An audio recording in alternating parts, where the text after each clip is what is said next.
Welcome to NS TV. నేను రాజీవ్. ముందుగా headlines చూద్దాం.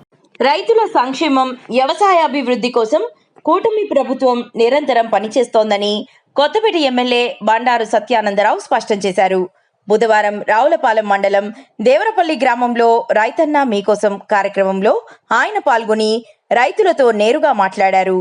ఈ సందర్భంగా ఎమ్మెల్యే మాట్లాడుతూ అన్నదాతల ఆర్థిక భద్రత కోసం కేంద్ర రాష్ట్ర ప్రభుత్వాలు ఉమ్మడిగా అమలు చేస్తున్న అన్నదాత సుఖీభవ, పీఎం కిసాన్ పథకం రైతులకు ఎంతో ఊరటనిస్తుందని అన్నారు.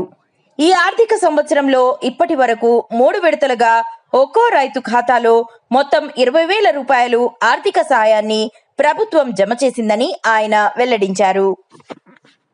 పడ్డారా లేదో నాకు తెలియదు కానీ పడ్డారా, ధాన్యం అమ్మిన తర్వాత లేటుగా వచ్చాయి. ధర కూడా ఇబ్బంది పడేవారు. ధాన్యం ఎవరు కొంటాడో ఎక్కడికి వెళ్తుందో తెలిసేది కాదు. స్పాట్ లో ఒక రోజులోనూ 2 రోజుల్లోనూ 24 గంటలను డబ్బులు పడుతున్నాయి. ధర కూడా ఇబ్బంది పడుతున్నారు. ధరకు కూడా ఇబ్బంది లేదు కదా.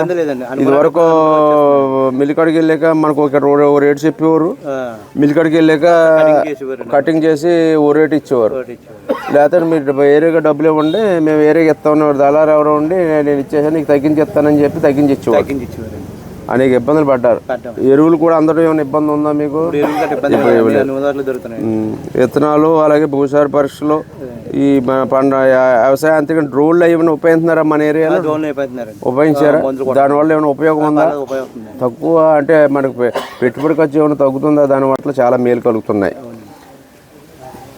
చాలా మందికి ఇప్పుడు ఈ టెక్నాలజీని ఉపయోగించుకోవడం, ఇవన్నీ కొత్త విధానాలన్నీ కూడా బాగా గవర్నమెంట్ సపోర్ట్ ఇస్తుంది. బాగా సపోర్ట్ ఇచ్చి పంటలు కూడా ఇప్పుడు వరి ఉందనుకోండి, వరి ఎక్కువ పంట వేసేసినా డిమాండ్ ఉండట్లేదు. అది పంటలు కూడా మార్చుకోవాలి. డిమాండ్ ఎక్కడ ఉంది, ఏ పంటకి డిమాండ్ ఉంది, ఏది ఉందో చూసి దాన్ని ప్రోత్సహిస్తున్నారు. ఇవన్నీ చదవండి. ఈ పాంప్లెట్లు చదవండి. రైతులందరూ బాగుండాలి.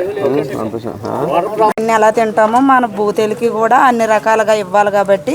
ఎన్ని రకాల విందులు ఉన్నాయి? ఇవి మొత్తం 22 రకాలు. 22 రకాలు నేల గొల్ల అవుతుంది. ఆ భూసారం పెరిగిద్ది, అన్నిటికి ఉపయోగపడుతుంది సార్. ఇది ప్రతి రైతు కూడా ఎన్ని కేజీలు వస్తాయి? 6 కేజీలు వస్తాయి. 6 కేజీలు ఎన్ని ఎకరాలకు వస్తాయి? ఎకరానికి సార్. ఎకరానికి 500 ఎట్టమంటే 500 అనుకుంటాడు రైతు. కానీ 500 వాళ్ళు చాలా లాభం ఉంటుంది. అంటే మన ఎరువులు ఎక్కలేదు, ఎరువులు తినేవి, మంచి పంట వస్తుంది, మంచి దిగుబడి వస్తుంది, భూసారం బాగా పెరిగిద్ది.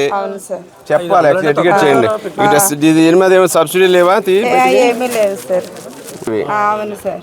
రైతులందరూ వినియోగించుకుంటే మొత్తం చాలా పంటకి అన్నిటికీ మంచిది. ఏమంటున్నాం దీని పేరు?